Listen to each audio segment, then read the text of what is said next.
yang bertugas melakukan pengawasan secara umum dan atau khusus sesuai dengan anggaran dasar serta memberi nasihat kepada direksi. Kalau kita lihat sama ya, intinya tugas dari direksi dan komisaris itu harus sesuai dengan anggaran dasar.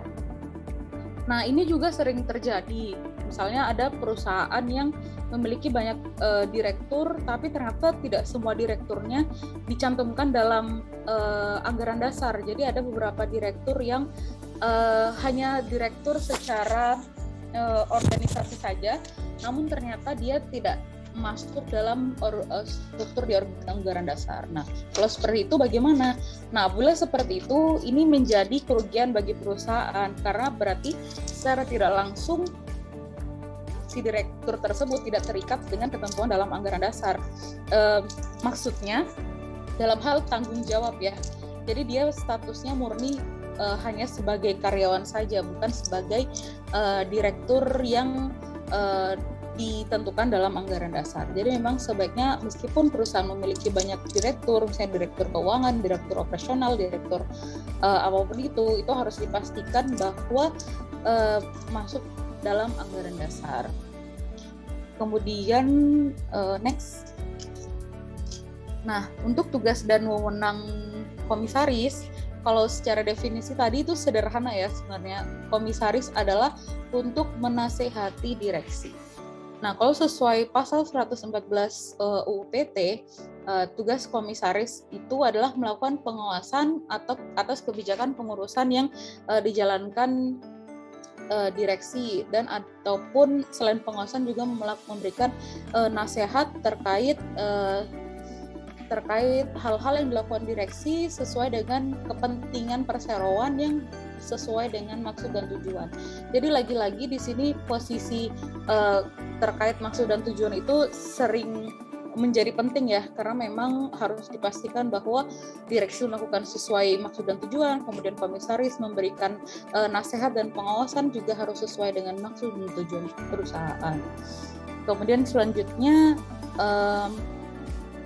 di sini dalam melakukan pengawasannya si komisaris berwajib dengan itikat baik, kehati-hatian dan bertanggung jawab demi kepentingan perusahaan. Jadi yang selain direksi, komisaris juga wajib dengan itikat baik dan penuh kehati-hatian untuk memberi nasihat maupun pengawasan terhadap kegiatan operasional perusahaan demi kepentingan perusahaan. Oke, next.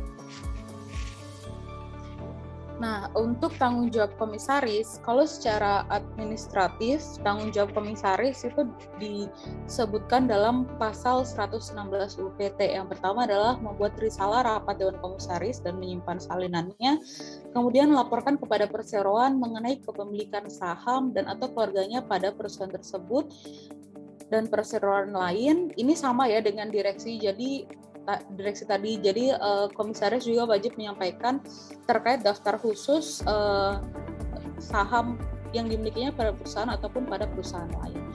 Kemudian memberikan laporan tentang pengawasan yang dilakukan dalam jangka waktu tahun tertentu dalam RUPS.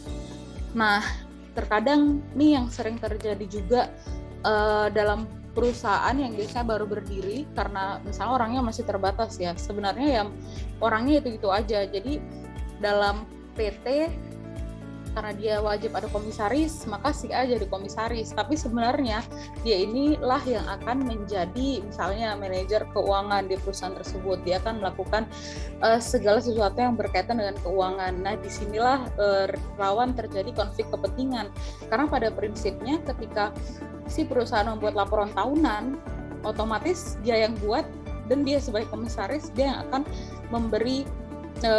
menyetujui laporan tersebut, memberi laporan tersebut dalam RUPS. Jadi memang sebaiknya, bukan sebaiknya ya, memang komisaris ya komisaris saja fungsinya tanpa ada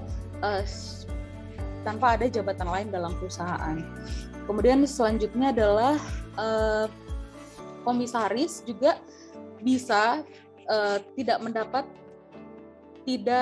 wajib untuk bertanggung jawab atas kegiatan yang dilakukannya apabila dia bisa membuktikan bahwa semua hal-hal tersebut telah dilakukan dengan itikat baik dan penuh kehati-hatian dengan tujuan sesuai dengan maksud dan tujuan perusahaan.